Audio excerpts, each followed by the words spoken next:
Nadia Maiso, by the way.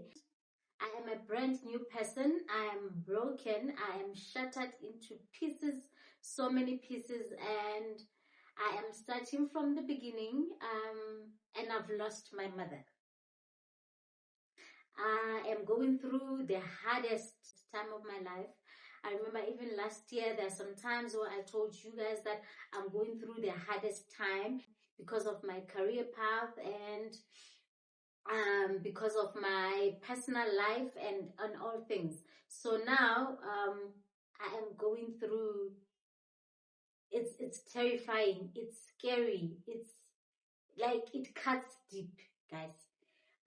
You know, when you're going through the most difficult time of your life and you're thinking, okay, I will pull through, and then the person who keeps telling you that you will pull through, things will be okay, somebody that you can call and vent, because I used to talk to my mother every day. I don't know how many times a day, because she was highly, highly positive. And guys,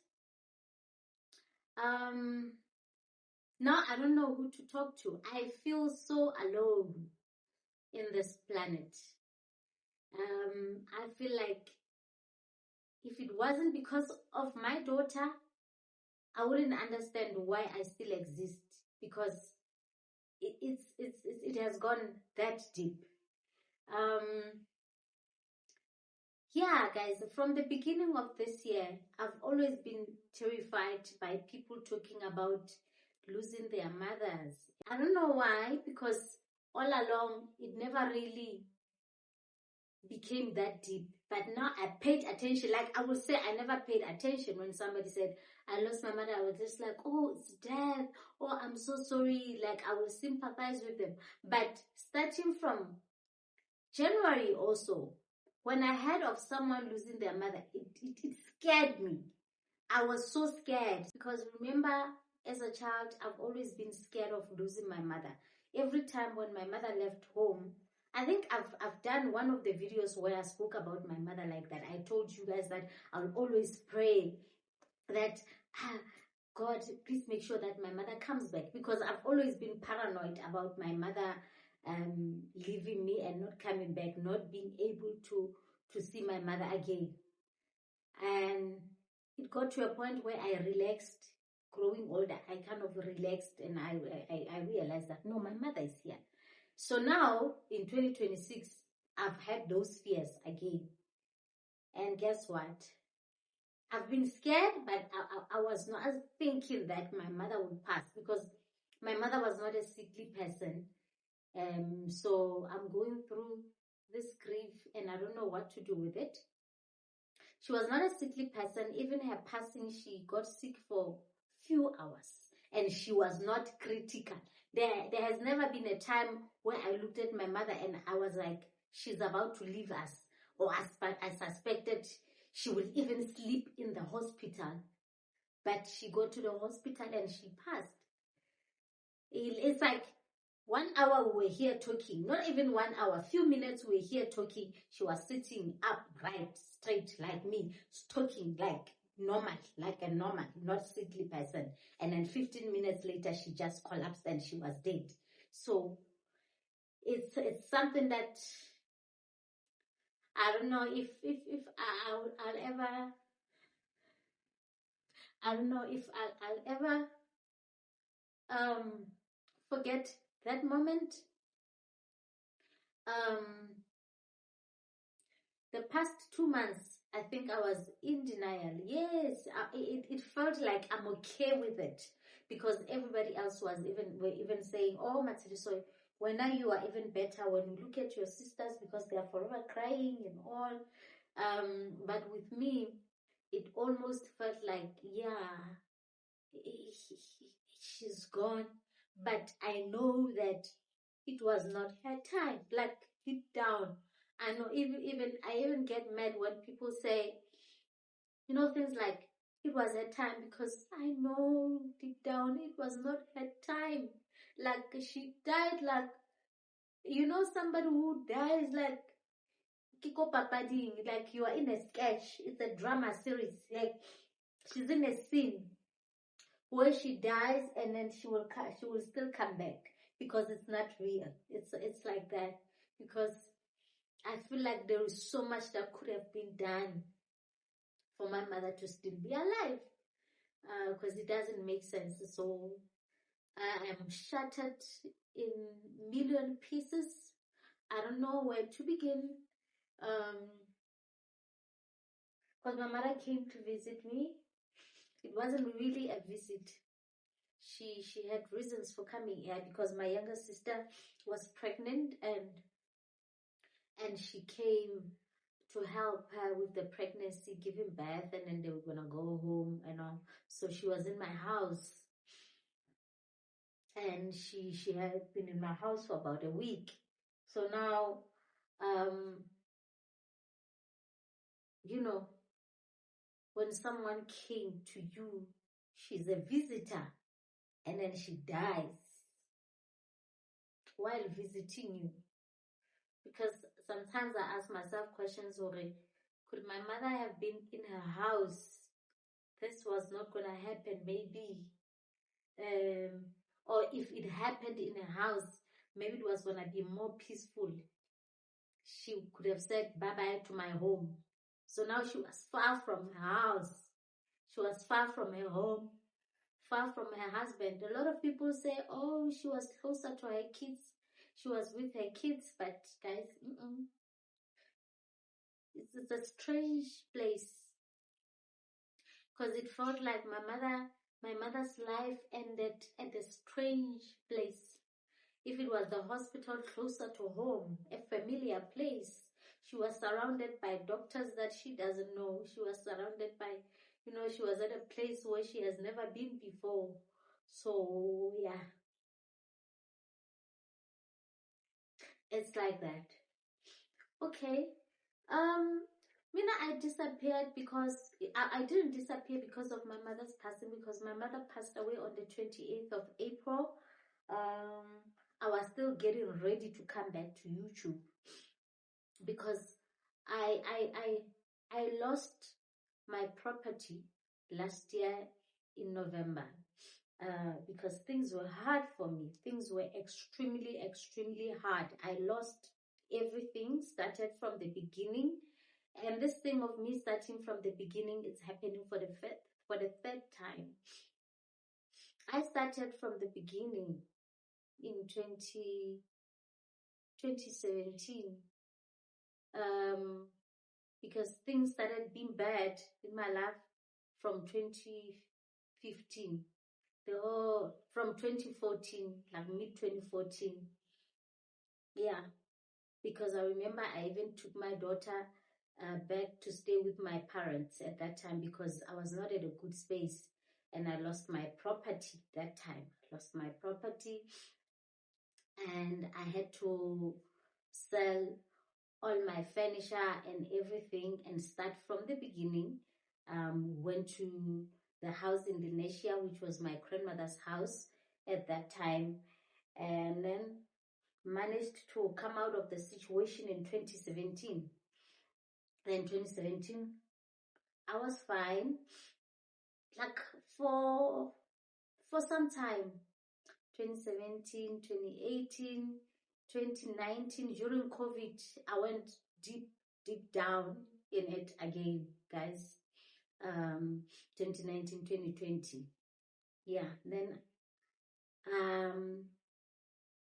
I stayed with my sister in my sister's home for like a while, and I still pushed for my daughter to go to school because I remember even in 2021, my daughter was at home for the first quarter, 3 months. That 3 months, first quarter, my daughter was at home because I did not pay full school fees for 2020.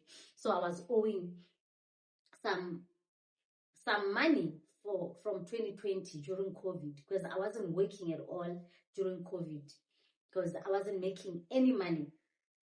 So now, here I am. I'm owing school fees for the previous year, and she's unable to go to school in 2021, beginning of 2021. But then at that time, I had moved into my own place in December 2020. Yeah. So now 2021, we are home with my daughter. But then I'm still asking, it's not like she's homeschooling because she's not getting any, work from any school. She's not registered with any institution. Yeah. But then I've asked the school, or she's still coming back. Please, I know that you have blocked my account, but please reserve some space for her because she will come back. Yeah. Then in March 2021, I became all right again. I rose from the dead again. From my problems, like I'm fine now. I'm starting to make money. I'm okay. Then I settle the school fees from the previous year. Then she starts going to school because my daughter is very smart, guys. You won't even see her. She hasn't been going to school for 3 months. She's very intelligent, I have to say that. Then she goes to school. I think she was going to grade 4 at that time.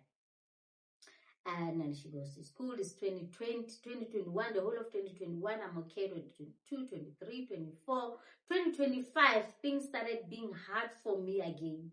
Business not making money at all. I'm not seeing any progress at that time. That is beginning of 2025. So 2025 was really hard for me. Now, again, I'm accumulating this debt at school, and she's doing grade 7. That is the last year of primary school. Now, at the end of 2025, she writes the exams, and she has been, top student in class like that. And we're struggling. There will be times where I struggle with her lunch boxes, things that you can really hide from your child, but she can sense the situation because I'm very close to my daughter, and now she's old. She's 14 now. We are best friends, and we go through things together. And now we tried some scholarships. Even now, I still don't know how she didn't get the scholarships because we tried a number of them, because she will go through the next stage, and then when we get to the final stage, maybe it's just 3 kids or 5 kids. They will tell you, we're taking 2, and then she's just one, not one of those. Or they will say, I send bank statements and all. And I don't know if it's somehow misleading, because they will say, we're looking for the child who's really in need. But it doesn't appear as if my daughter is in need. Like, even with me, like generally, I talk to people that I believe they can help me in terms of projects, jobs, and everything. Nobody actually believes that I'm going through a lot. Like, everybody, like, let's say I want to have a conversation with this person to tell them, I'm going through this, I need your help. Before I can even start, they're already telling me of someone who is in need, like more than me, or they tell me of their needs. Like, it's like I don't deserve, like, people see me as somebody who can help them out. And then when I tell you that, how many people actually contact me asking me to help them out, to get jobs for them. I'm like, I'm looking for a job, and I came to a point where I feel like I'm unemployable. Look, that one, I'll make a separate video of being unemployable. I will talk about that later. So now I'm just talking about like what I'm going through personally. So now, and the whole of 2025, I didn't go home to see my parents. And I was so scared every time that one of them wasn't feeling well. But they are never, my parents, both of them are not sickly people. Like, there's not a time where my mother or my father is critically ill, they got into the hospital, and I know there has never been a situation like that. But then they get sick like anybody else. I know someone has got flu, someone has got this, So I've always been scared of that also. What if something big happens and I've never seen my parents for the whole year? Yeah, but then by God's grace, in December, I managed to go. I didn't trust my car, and I don't trust the car that I'm driving at the moment.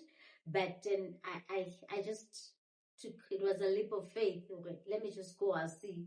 And never disappoint. You know, sometimes vehicles, they know when you've got problems. Okay, hey, even though you didn't service me, just go. Then I went, and I was fine. My parents were fine. We were happy. And I was always with my mother. And this time around, it was that time, you know, my mother had just retired.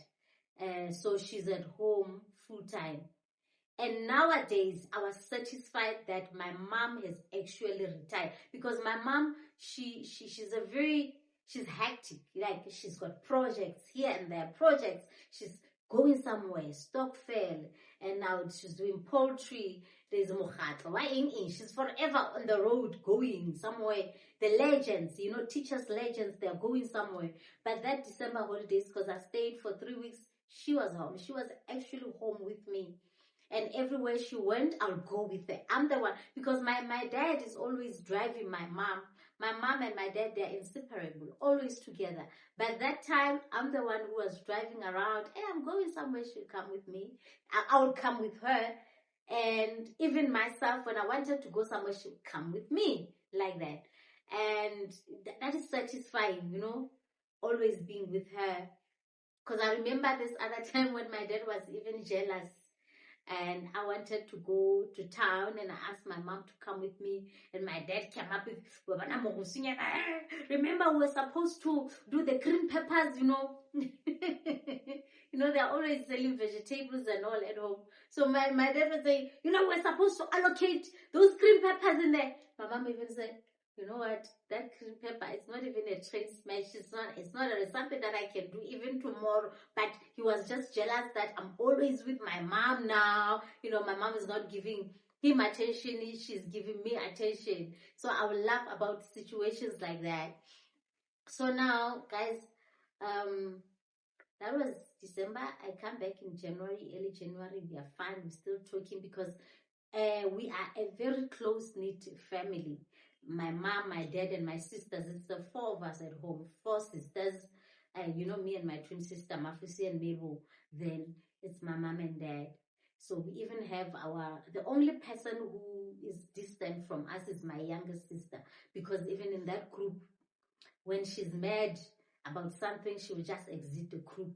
Because the whole of last year, she was not in the group. She exited that group. She was not talking to us. She was doing her own things. So now, but the 5 of us, we always talking, forever updating. In my family, I always know what's happening with my sisters and my parents. And our parents know always what's happening with us. They kind of know where we are at. You know, that's how close we are. So now, this one gets pregnant. They call us and they tell us she's pregnant. She doesn't tell us because she's not talking to us. She's minding her own business. So my mom comes where she was, the younger one was at. And then we go there, and then that's when I started having ideas of when my mom comes for her to give birth, they must be at my place. Oh, guys, I think I lost you where I said I lost my apartment, my property in end of November, December. So December, January, and February, I stayed with my twin sister at her house. It's uncomfortable, guys. And I tell you why it's uncomfortable. Because my sister is married, right? She's got a husband and a daughter. And I also have my own daughter, a teenager, who needs privacy and all. She's so used to her own privacy. And so now I moved into other people's space. Even if people love you, but living with them, it's always going to be, you know, not so comfortable, you know. If it was my sister alone and saying, oh, I'm going to move in with my sister, that's fine. So now this is someone who's got her own family, you know. Now you are there, you know. So that December, January, February, I'm starting talking to people, give me some projects. I want to move back to my own space. Like, I want my own space, the only thing. Now I'm starting from the beginning again, guys. That's starting from the beginning. Remember, it's the 3rd time I'm starting from the beginning. Hey. Yo, guys, And I actually realized that in 2017, when I started from the beginning, it's when my daughter was supposed to go to grade R. She was supposed to start school, in 2017. She even delayed a bit. That's why she's already turned 14 and she's in grade 8, because the school that was closer to us, their grade R was already full, and then she had to go back to start at group 5. I think Namia couldn't persuade them enough for find space for her because they didn't have space at all for grade R. Then she started in group 5, and then grade 4, that's when we moved. We were still in the West Rand at that time, side of Velgegevel Rensag. Then we moved to Fourways, Fourways Lonely. So now, at that time, when we moved, she's supposed to be in grade 4. Yeah, I can't remember if it was grade 3 or grade 4 when we moved now. And then it's starting from the beginning again. Now we owe school fees from the previous year, and then now she's at home for 3 months. Remember in grade R, she was delayed she ended up being in group 5. Now in grade 4, got 3 months at home. She's not going to school, but then at least we managed to get her into school term 2, and then she's fine, no delays. Now in grade 7, we owe school fees for grade 7. We are starting from the beginning again.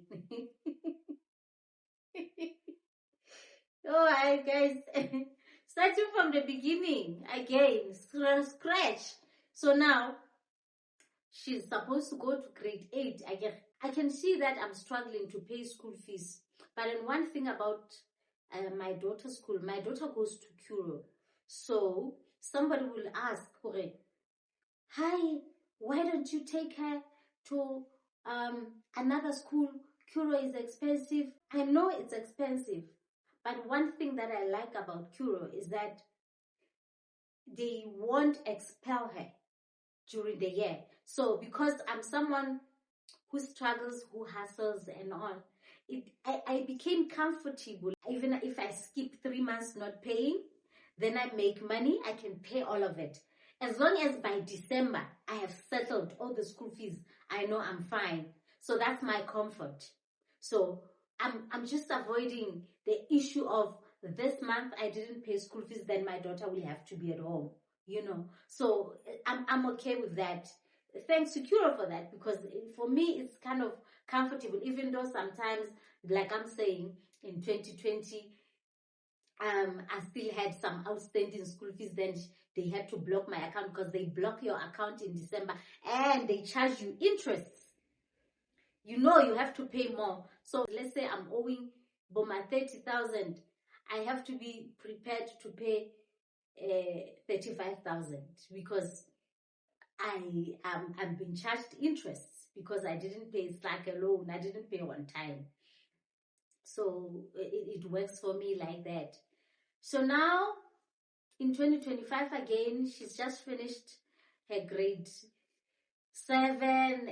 She even gets the awards. I think she got the most awards school at that time. She's been celebrated. Best this, best that, best this, best that. But we are not going to get the report because we haven't settled the school fees. I already know the percentage on her certificates. I get it. For now, average year high guy. But then I don't know. I don't have the report. So with the report, I cannot even go and apply at the next school, because I need clearance from the previous school to say she has settled all the accounts, and this is the report also. She can proceed to another school. That was my problem now. I can't even try a less expensive school. With the public school also, I did not apply on time, because I actually didn't know that things were going to be that hectic. I did not apply on time.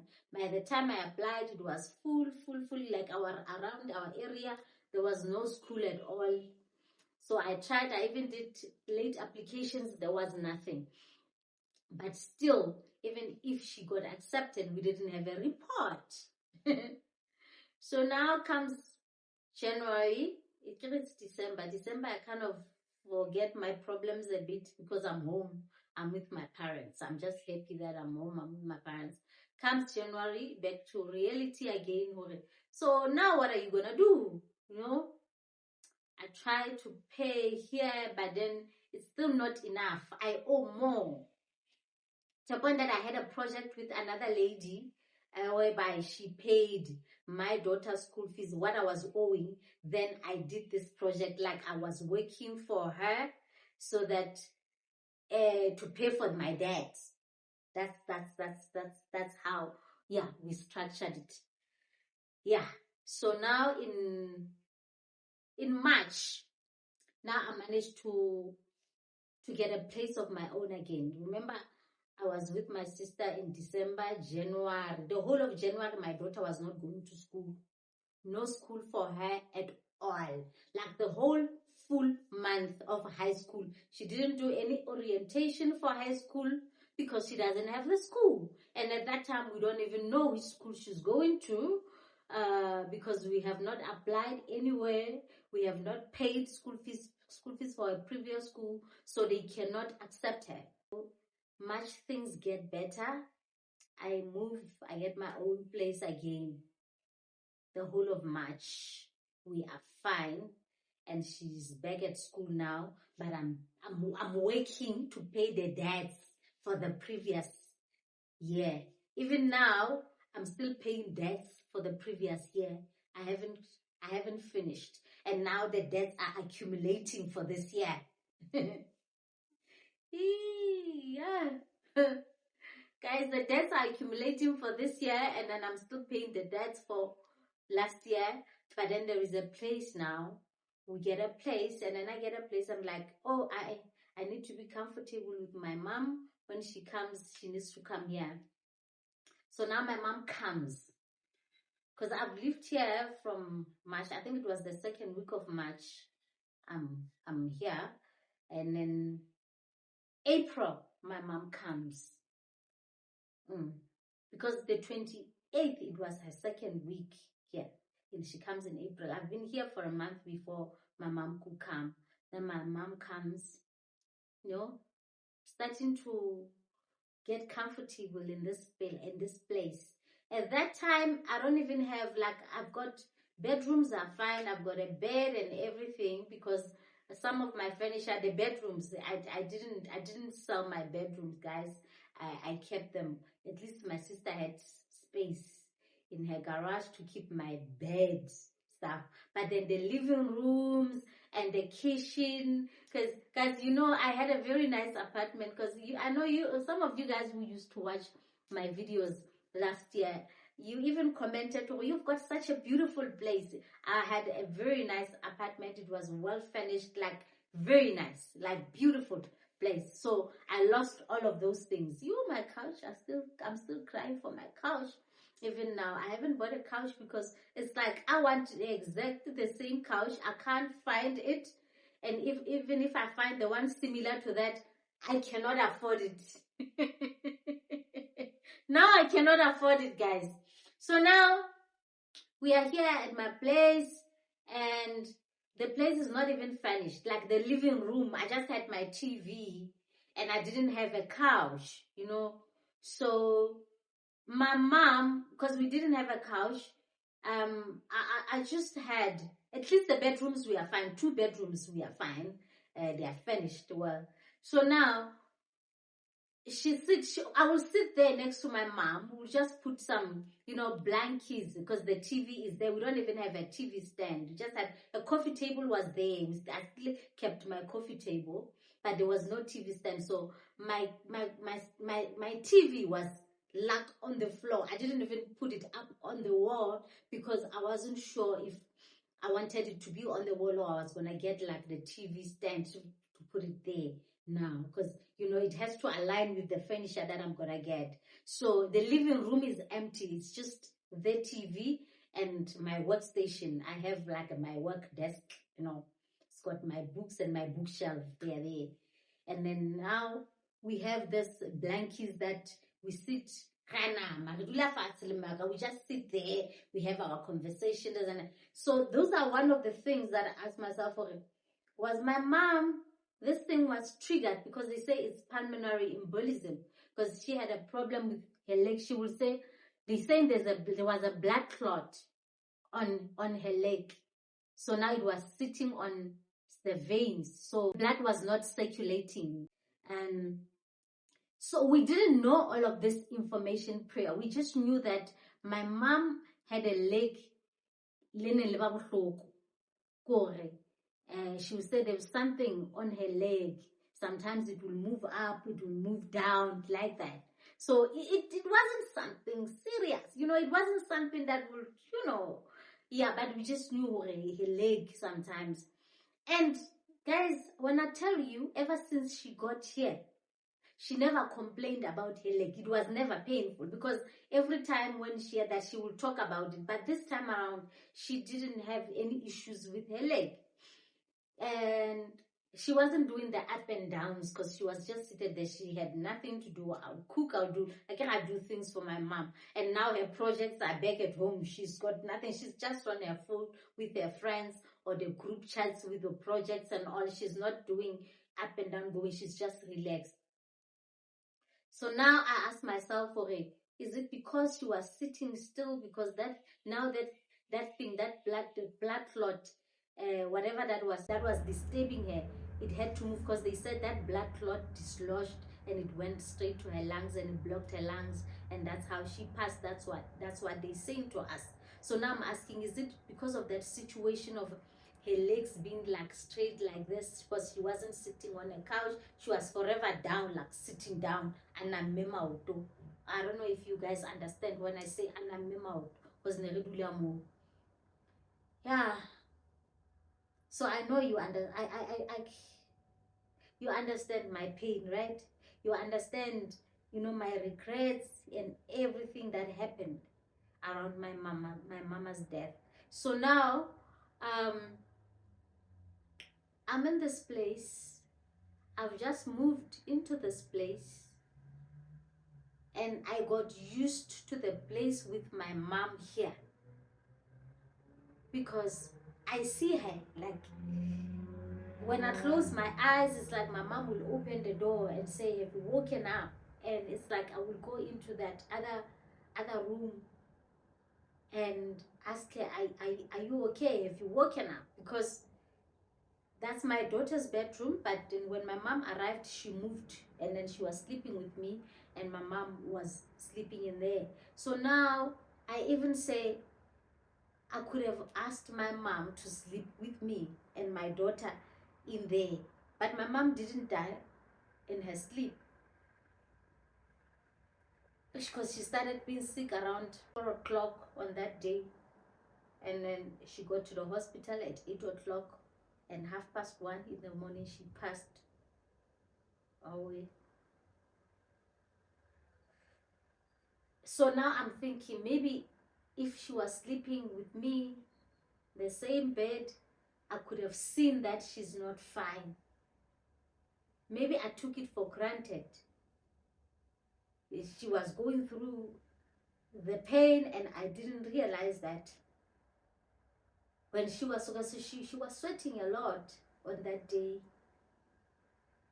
If maybe that sweat was next to me, I could have just taken her to the hospital as soon as possible. When we wake up, hey, what is this? But another thing also says, up until we were in the hospital, the only reason we took my mom to the hospital is because she fainted.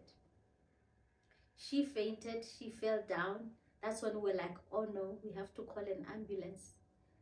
Then the ambulance, they realized that blood pressure was very low, and then the sugar was high. That's when they decided, nah, she needs to go to the hospital. But they also kept saying, she's not that bad.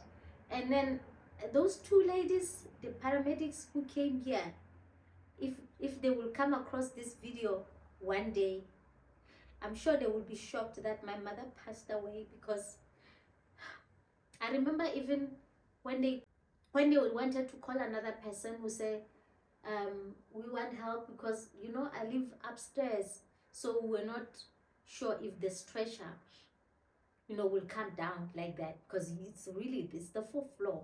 So now, I remember one of them saying, no, the patient is not that bad, you know, because we wanted her to walk down, because I called the security guards, two guys, and one of those guys, even today, he's a very nice guy. Like, I see him every time I go out the gate, I get triggered, because this guy saw my mother, and he also never thought that it was gonna be that hectic. So all the things that are leading to my mother's death, they trigger me all the time, guys. It gets hectic. So when I see this guy all the time, it reminds me of the last moments of my mother, because he was here helping us get my mother onto that stretcher and take her down. So even when he looks at me all the time, he looks at me with that come mahlo se morao hore yo ke bone mme wa bona kathi o sa tlo tsamaya, because we had to come back and tell him, because he asked hore how is it going, is your mother back from the hospital? And we had to ask, we had to tell him, oh no, she actually passed on. So I'm thinking those two ladies who came to help us, because even when they left us at the hospital, they said, mama hai. They never thought, guys, I don't know if they are trained to be like that, never to show you that your patient is actually going or what, or they also believed that she was okay, because they kept saying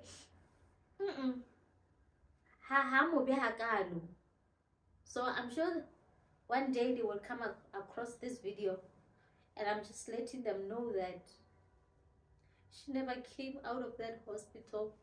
She was not even transferred to a ward to say you're gonna sleep in this hospital. The doctors, they were with her for a few hours, then, and she was gone like that. So I was starting from the beginning, guys. My mom was here, and she kept saying, no, you will finish your house again, you will regain your property again, you know, starting from fresh. And this is the only person that even when things were lowest, my mom still had that respect. You know, sometimes you look down on yourself for it. I've been there, now I'm here. You know, my mom still protected your dignity. My mom still protected our dignity, and she still said, you are better, you are good, you are doing well, you know, things will be okay for you. You know, she believed in us, all of my sisters, so much. And now that she's gone, I don't know, I still wanted her to see more. I still wanted her to see the things that she envisioned about all of us, you know. So I don't know how I will ever enjoy life again. Yeah, I will enjoy life for my daughter, but as for other things, they trigger me. When I think of enjoying something, and I'm like, my mom is not gonna be there. An example, my mom organized traditional wedding for my twin sister, you know, and and my mom, she prepared this. You could see that she was enjoying this. She had the whole event, like most of the events, biggest things that have ever happened in our family, it was because of my mom or for my mom. We are not really into celebrations, parties and all, because even Siso and I, our parents were actually into birthdays every time, you know, growing up when we were younger. They used to celebrate us a lot because my mom used to do that. But now when we are not very much into birthday celebrations now. Our birthdays, they normally just like any other day. We don't go crazy on our birthday. No, we are not like that. But our mama's like that. So our mom was the one who was doing, those kind of celebrations, even the weddings and all. So Tsidiso Lena, she never planned like a big wedding, She thought, okay, they have finished paying lobola, so we have to do uhlabiswa, the traditional thing, uhlabiswa, bohadi and all. We thought it was gonna be just us and close, family members, and my mom went all out. It was a themed event, and she didn't even ask anyone for money. Even my brother-in-law was shocked when he got there because nobody said, we want even 10 rands from you. But it was full. Like, my mom had a very special traditional wedding on her own. She did that. So now I'm thinking, celebrations like that, because all celebrations were my mom's celebrations. Because I remember even in 2023, when she was taking her retirement, the school had a farewell party for her. It was supposed to be that celebration at the venue, at the school. They did all of that. But my mom made sure that the following day at home, she had that celebration again. I remember also when she was graduating, because she had her teacher's degree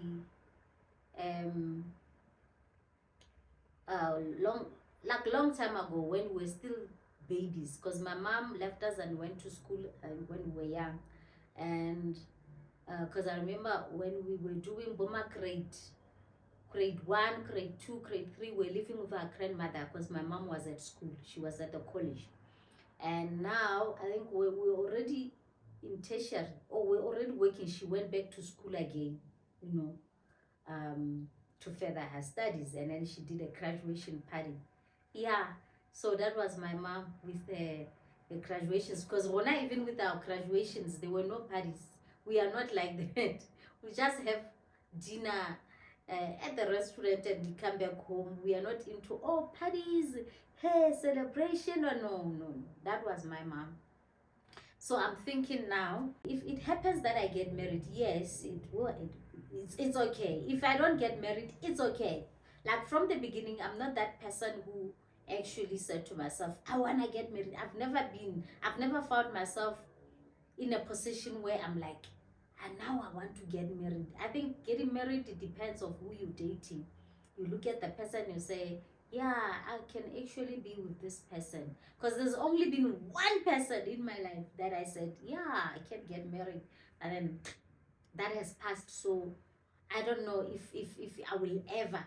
And because even with relationships, because the passing of my mother made me not to long for anything else, because the only thing in my head now is my mother. I want my mother, I want the memories of my mother, I want only to miss my mother. So I can't think of a man, I can't think of a relationship, even relationships that have passed, like it's like zero. I don't know you at all, because now I'm just thinking of my mom only. So I don't think even going forward, I don't know, people say different things. I don't know, maybe this will change, but at the moment, my mom who has passed, I'm that kind of a person who doesn't want to dwell on my problems. But now I'm defeated, even if there is people out there who don't like me, who wish for my downfall, or who wish that my life becomes a mess or whatever, I'm gonna come here boldly and tell them that they have won. Like, there is nothing left. There's absolutely nothing left. If anybody was wishing me harm, or was planning to do me harm, or has done me harm, either physically, spiritually, or with the energy and all, take it easy. take it easy, because right now I've actually lost everything. Like I've met my worst, so I don't think there is anything more to take from me. If anybody was wishing, oh, I don't like this girl, I want her to go through pain, of course I'm going through the worst pain of my life, and this is it. So I don't even see the light at the end of the tunnel. So yeah, I ufedile. So please take it easy. Take it easy, my brother. Take it easy, my sister. There is nothing more left. So that's actually what I wanted to tell you guys. So yeah, I'll make more videos. Those who have unsubscribed, please come back and subscribe, I beg you. I was going through a lot, so I had nothing to say. You were not gonna see any smile, you're not gonna feel any positive energy from me. So I decided to take a break. So it was 6 months break, but then now I'm back, and I still love you guys, and I appreciate you so much for staying with me and for showing me love. And I will see you on my next video. Bye bye.